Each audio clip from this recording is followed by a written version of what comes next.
Thank you. Mr. Monscourt, the floor is yours. Merci. Monsieur Monscourt, je vous en prie.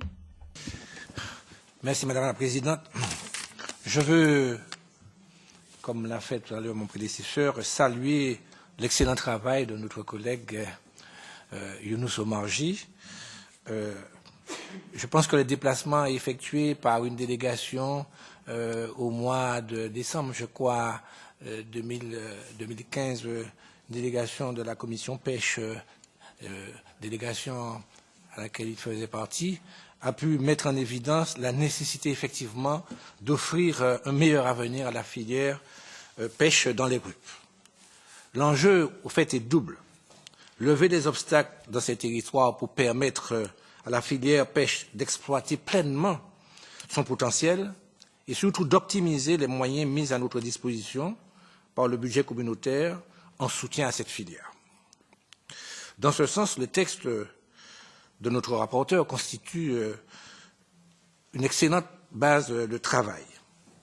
Ainsi, il prend parfaitement la mesure des atouts à la disposition des RUP pour développer le secteur de la pêche, notamment l'étendue de la ZE que couvrent ces régions et le taux de capture extrêmement bas. Ces deux caractéristiques démontrent que les réalités de la pêche dans les RUP sont totalement différentes de celles en cours sur le continent. Ce profond décalage, d'ailleurs, justifie à notre sens la nécessité d'adapter la réglementation en vigueur aux spécificités de la pêche dans les RUP. Certes, ces territoires ont obtenu de nombreuses avancées, comme il a indiqué en 2013 lors de la négociation de l'actuelle politique commune des pêches.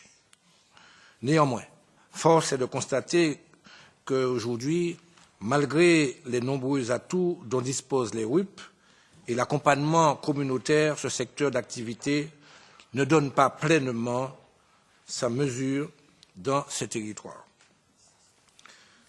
Je partage aussi l'idée que tant les collectivités que les États membres doivent s'engager résolument et davantage dans le soutien à ce secteur d'activité. En effet, développer la pêche dans nos régions nécessite à la fois de constituer des filières solides et d'investir dans les infrastructures de qualité.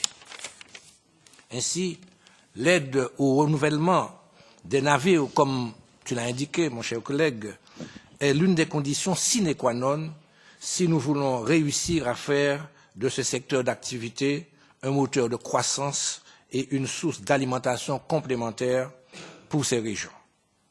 L'état de la flotte de nos pêcheurs sur ce point est déplorable.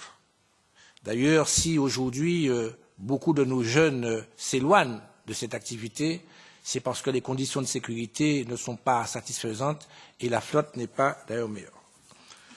Sur ce point, tu l'as répété, je crois dire que l'article 349 du traité de fonctionnement de l'Union européenne nous donne une base juridique qui devrait nous permettre, en effet, d'adapter le cadre législatif aux réalités spécifiques de l'activité des pêches dans les RUP. Au-delà de nous renouvellement des navires, nous devons de nous montrer ambitieux et nous engager vers la création d'un instrument spécifique destiné à la pêche dans les RUP, à l'instar de ce qui se fait au niveau du POSEI agricole dans les RUP. La filière pêche doit pouvoir s'appuyer sur un instrument qui lui soit entièrement dédié. En tout cas, pour ma part, je voudrais dire, je pourrais éventuellement, avant la date, apporter quelques amendements à un texte que je veux dire qui est totalement abouti, dont les réflexions sont extrêmement pertinentes. Je vous remercie.